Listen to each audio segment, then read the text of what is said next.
Welcome, friends and neighbors. We're here today with Troy Anderson from Tenhulzen team.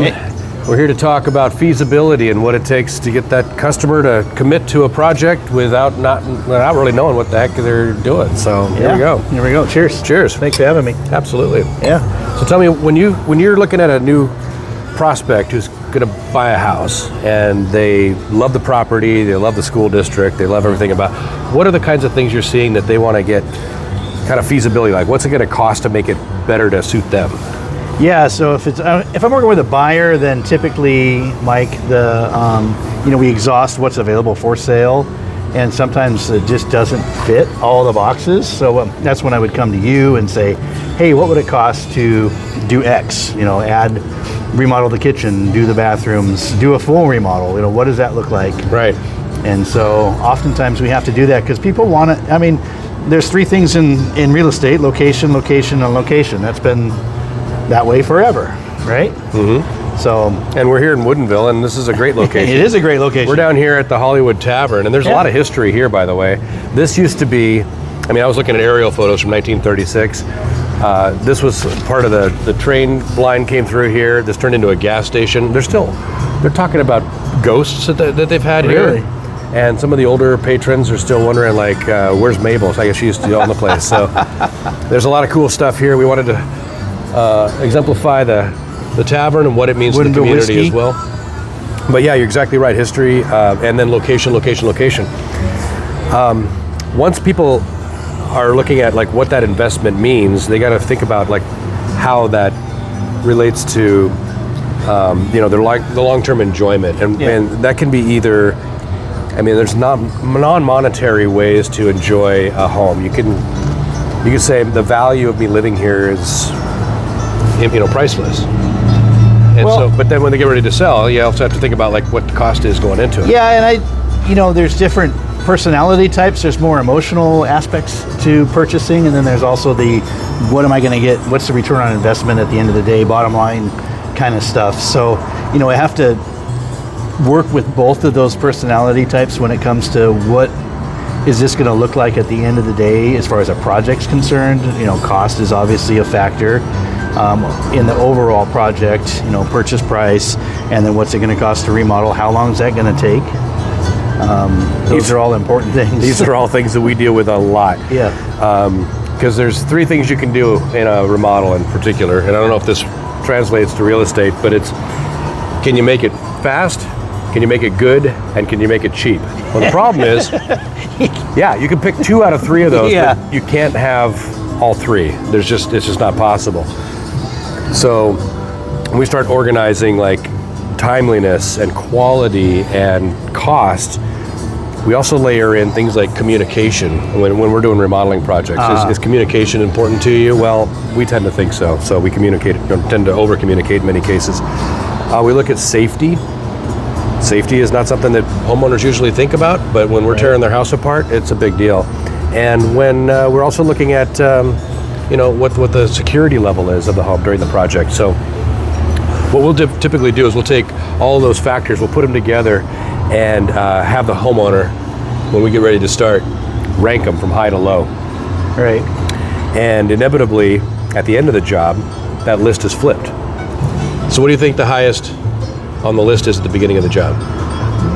It's usually cost. We're conditioned to shop. Yeah. Pick 3 bids. Right. Throw out the high and low and pick the one in the middle, right? What does that get you? Sometimes in trouble. So a lot of times in trouble, yeah.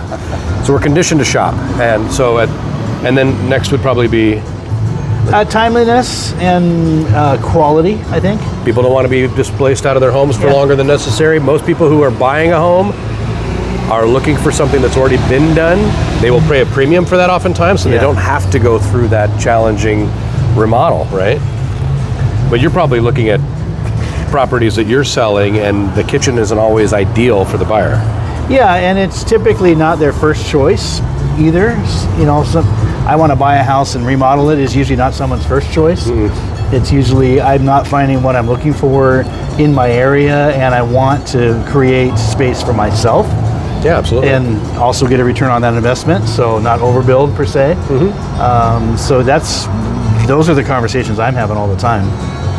Well, how's that going for you? I mean, educating people is a full-time job, right? Of course, yes, and I think you pride yourself on that, and we definitely pride ourselves on that, and having conversations, educating people, and making sure they know exactly what they're getting into before they commit, and then ultimately at the end of the day, just really trying to ask the right questions to figure out what their motivation is and what the real underlying goal is going to be for those improvements or for the move, for the transition. Do you ever get people that just say, this is going to be my 5-year house, or I'm not really committing to this, or are most people who are buying more permanence? I'd say it's the other side more. I'd like to make it my forever home. Okay. And then I get the call 5 years later, we're moving. Right?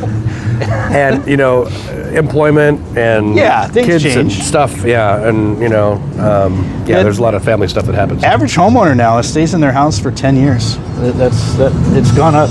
Every year I've been in real estate, it seems like it goes up a little bit longer. And that's in our local market? In our local market, yeah. Okay. So I think that's, people need you to come in and make the space work for their season of life. Absolutely, and our goal is to improve the lifestyle through maintaining the character of the home, right? So we want to make sure that we're not building something that isn't going to be appreciated in the future by another buyer. So the challenge there is that it is costly to remodel. You take a house, let's say you buy a house for $2 million, kind of an average now, right? 1.4 in Woodinville. 1.4 in Woodinville, okay. Average. You put, let's say, okay, let's make our $2 million house. Okay, we take 1.4, let's say we put 600 into it. Let's say we do a new kitchen, some baths, a new outdoor living space, we put all this stuff onto it. Now it's a $2 million house, and it is in a neighborhood full of $1.4 million homes, right? Yeah. So the prospect of buying that home and wanting it to be that for themselves has to understand that lifestyle that they're investing in is going to be for them. Something that they're not going to be able to get the full amount back on. So out of that 600 that goes into it, they might get 450 maybe back out of it, and they just have to know going into it that's the nature of it. Yeah, and my experience has been it's not, you can't say I'm going to put 600 in and get this amount out. It's really subjective, and I call that overbuilding for the neighborhood, and just being aware of that is, that's... there's lots of overbuilt homes out there. Oh, yeah. And I've helped people get into homes, and they've overbuilt for the neighborhood, and, some of them are kicked themselves. Other people have been, that's what I wanted. That's great. So.